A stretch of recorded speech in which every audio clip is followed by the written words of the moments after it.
This is Gary Gomes. I'm talking to you today about the nodes moving through the signs. Around March 21st of 2019, the lunar nodes will change signs in Vedic astrology. They'll move from Cancer, where they've been for the past 18 months since September 2017, and move into the sign Gemini. This is generally considered a more favorable placement for the nodes than being in Cancer. Rahu and Ketu, as they're called in Vedic astrology, cause a lot of upset if they're in Cancer, a lot of emotional disturbance, a lot of emotional problems. And this has been going on for the past year and a half or close to it.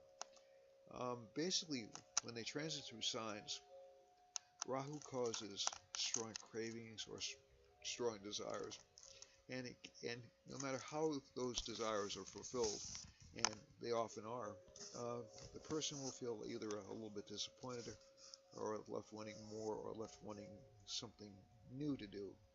So it's really a big expansion of the person to um, they try to expand into all kinds of different directions when Rahu is moving into a sign, um, into any sign.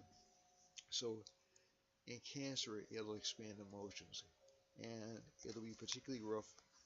I'm going to use dates for birthdays instead of signs. So for people born between July 15th and August 15th, this has been a kind of an emotionally difficult time for them. It's disrupted marriages. I've seen a lot of divorces over the past year.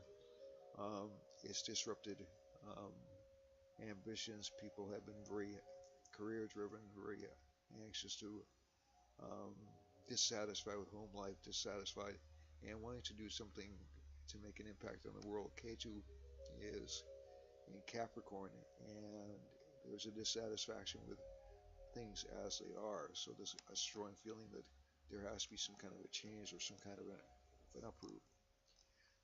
Basically, when the nodes change signs, you'll see a lot of activity, especially around communications.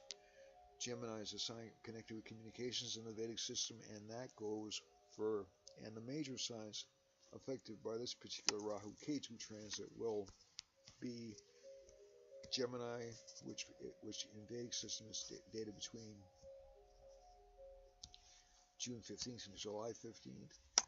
Virgo, which is between September 15th and October 15th. Sagittarius, which is dated between December 15th and January 15th. And finally, Pisces, which is dated between March 15th and April 15th.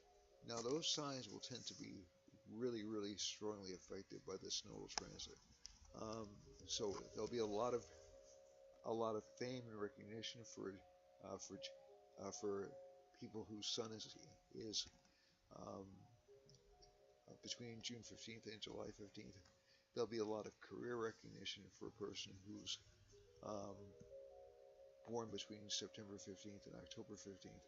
There'll be a lot of um, relationship issues for people born between December 15th and January 15th, and there'll be a lot of dissatisfaction and a lot of desire to get out of the rat race for those born between March 15th and April 15th. Now, typically, and and these signs have to be more careful. These people have to be more careful than normal about accidents, about um, overextending themselves, because this particular transit is um, very ambitious.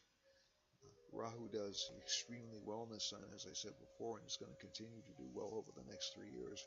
But it also does tend to make people get unruly, get very disruptive, get very ambitious, feel like there's no boundaries on them at all. Yeah, when in fact, just because we're physical human beings, we have boundaries, we have needs, and we need to rest, and we need to take care of our responsibilities. So it'll be a kind of of an interesting time in society because communications will be under attack, and also in certain parts of the world because of K2's effect on Sagittarius. There'll be more fires and more disasters of the type which we've seen in California, and also a tendency towards more earthquakes because Pisces will be involved. Now, this doesn't mean that the world is coming to an end, far from it, but it's just a very good idea to be aware of actions, especially for those born between December 15th and January 15th, and also for those born between uh, March 15th and April 15th. The other thing, the other signs will fare less dramatically because of this transit. So people born between July 15th and August 15th will notice increased expenses, increased disturbances in the bedroom, uh, and also probably some insomnia. They should also be careful of their health. Um, and this is also true. People born between December 15th and January 15th should be aware of sleep disorders uh, and illnesses connected um, with the knees and the legs.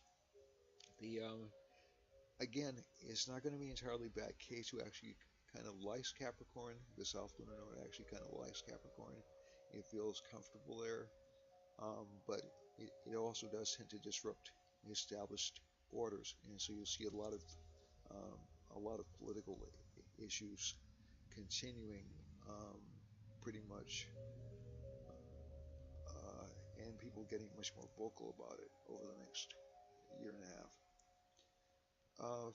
For people born between August 15th and September 15th, that would be a Vedic Leo or a Western Leo then turning into Virgo. Um, those individuals would have um, increased fame, fulfillment of aspirations. They'll get some great honors or some great um, recognition, especially um, during July 15th to August 15th. They'll also have overall better luck, but children will be a little bit at risk. Their stomachs will be a little bit at risk. Um, they'll have to be careful about what they eat. They'll have to be careful um, about who their friends are, and also that they should expect to see some increased problems with work life. Work life won't go so smoothly for those individuals.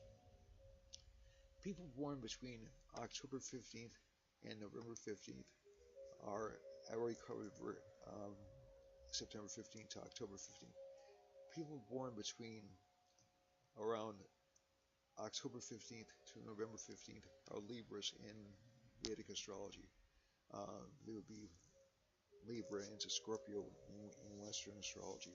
And those individuals would tend to have um, some dissatisfaction with their luck, but increased opportunities to travel over the next year, and also increased responsibilities imposed upon them by their superiors at work.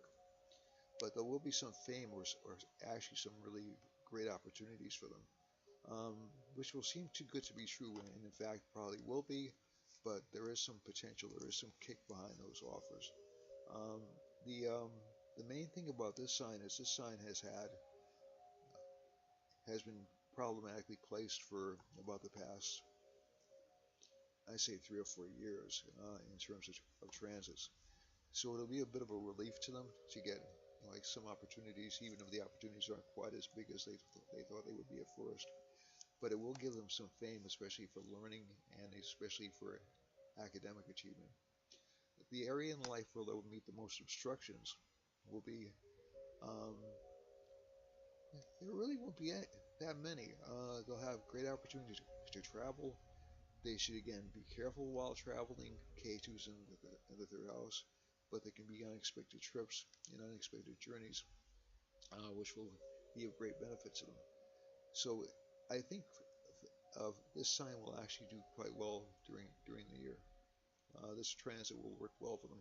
Again, it's these transits tend to be a little bit tricky because Rahu promises a great deal and delivers not very much, and Ketu all of a sudden gives like unexpected journeys or unexpected problems, and they should also be this sign should also be careful of hand injuries this year. Okay, so if you're born between October 15th and November 15th, keep that in mind. November 15th through December 15th is Scorpio in Vedic astrology of Vrishika. I like the sound of it. And essentially Scorpio for this will give um, the South Lunar node in the second house, and it'll be there along with Saturn. So this isn't going to be an easy year for this particular sign, and it will also give Rahu in the 8th house. So this will make relationship partners more ambitious. It will make them. It will bring them into more money. It will make them more financially independent. But it could cause some domestic problems for people born between November 15th and December 15th. Um, and these individuals have to watch out for saying things prematurely or for just saying whatever pops into their head.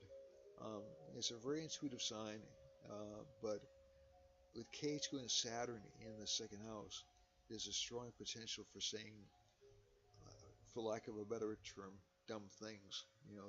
So things that aren't well considered or well thought out. So I think that for this sign, it's a year to play low, a year to lay low, a year and a half to lay low, a year and a half to really try um, to get life under control, avoid drinking, and be careful traveling. For Capricorn, Vedic Capricorn is January 15th to February 15th. For Vedic Capricorn, I think we're going to see uh, just a lot of relief, a lot of emphasis on spiritual life. They'll feel a little bit better about themselves than they have over the past year and a half. A lot less confused about what their direction in life is. And they'll also have relationship partners who are more helpful than they have been.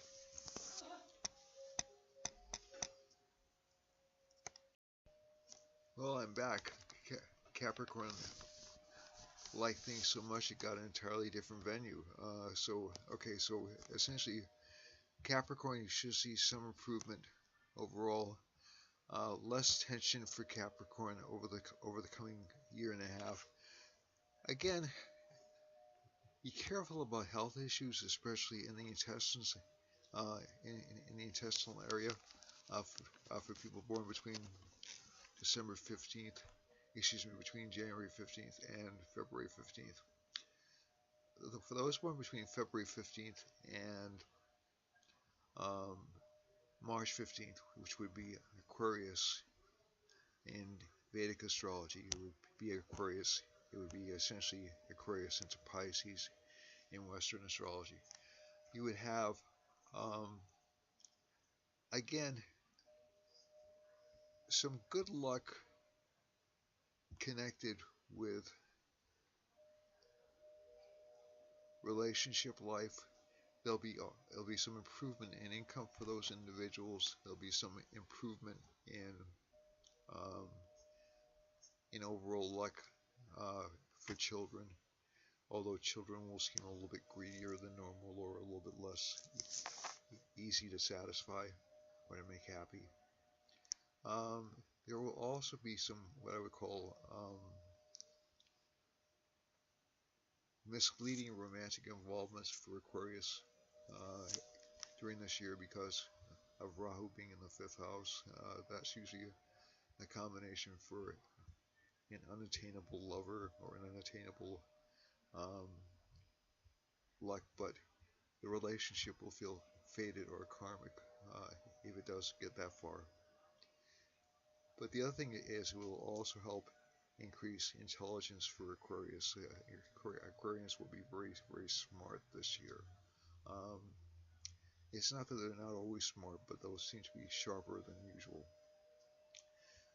However, they will have fewer friends. They will be less inclined to socialize. They will have more interest in being by themselves. So I think that for this particular sign, it'll be a year of accomplishment, but also much more seriousness. And again, you have to watch out for those um, difficult or exotic love affairs for this sign. For Aries, which in Vedic astrology is between April 15th and May 15th, this particular sign will have excellent ambition, drive. There'll be a really strong desire to um, do things on their own, to essentially um, ignore the boss, just go off in their own direction. And also, there'll be a lot more courage for the sign this year. Aries, by definition, is a courageous sign, but it'll be much, much stronger this year. So this is between March 15th and April 15th. I'm sorry, between April 15th and and May 15th. My apologies. And people people will have Rahu in the third house, which will give them great expansion, great opportunities to travel, a lot of big plans. Ketu in the ninth house will be a little bit difficult for them because their bosses will essentially criticize or nitpick their plans. Um, but they should be careful traveling long distances. And for any individual who is an Aquarius or who is an Aries sun sign in Vedic astrology, they should be very, very careful with their upper legs. Um, so the thighs and the knees can be affected badly. They may also have some minor heart problems or digestive issues. Okay, so they should be careful about that as well. The last but not least, Taurus. I've done this a little bit in a little bit of an unorthodox order, but Taurus will have um, overall a good year. Money will come in. It will not seem like enough, but it will come in. It'll be better than this past year. Also, family members. There'll be a lot of concern about family members. So this is for those born between May 15th and June 15th, not the traditional Taurus born between April 22nd and May 21st. So this May 15th. Remember that May 15th to June 15th. So people with this particular sun sign configuration, and if you know your chart, the moon or the rising sign also with any of these planetary combinations will be strongly affected as well. But for Taurus, let's get back to Taurus again. I'm digressing a bit. For Taurus, we will have a lot of ambition, a lot of uptick, a lot of uptick in funds. Ketu, on the other hand, being in the eighth house, will make it seem like the relationship partner is spending money too quickly, spending money thoughtlessly. So there can be domestic problems because of that, and I'm expecting to see a lot of people who have strong Tauruses have domestic problems this year. I'm not wishing it on them, and I hope they don't have it, but the potential is there with this particular transit. So that's pretty much it in brief for um, the transits of the nodes. The nodes are fascinating. They actually present, if you use them well, they can present energy, and as long a positive energy, and as long, especially with Rahu, as long as you don't take everything as promised, as being delivered, if you can be wise enough to hold on to the good things as promising, and wise enough to let go of the things that just seem totally unrealistic, it will be very suitable for you. But it is a time to dream big, because Rahu likes to dream big. Ketu, on the other hand, likes to pull back a little bit, but it can give tremendous breaks for individuals. So don't ignore the fact that K2 can also shine a light on the chart.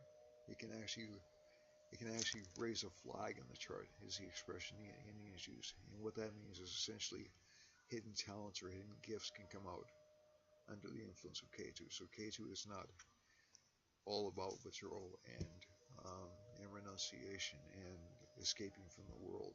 It's actually about discovering something inside of you, which is a talent which you never knew you had before.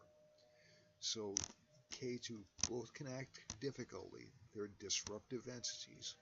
The nodes are very disruptive, but they're also the planets in astrology, particularly Vedic astrology, that are responsible for most material progress and most material inventions, because K2 will damage something, Rahu will figure out some kind of a solution to help it get back to normal.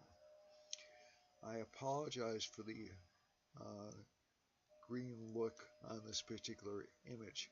Um, my camera phone wasn't functioning. I don't have enough memory on my camera phone, so I was forced to resort to my computer, which has sort of a sickly green tinge to it. And green is Mercury's color, so I'm hoping that makes people think I'm really smart. So that's all for now. Blessings upon everyone, and namaste. I hope you have a wonderful year. There are other planets up there too, so we're not just dealing with Rahu and Ketu, and some of them are moving into difficult positions at the beginning of the year, but some of them are actually going to be in fairly good positions throughout the year. So keep chin up. Okay. All right. See you soon. Namaste.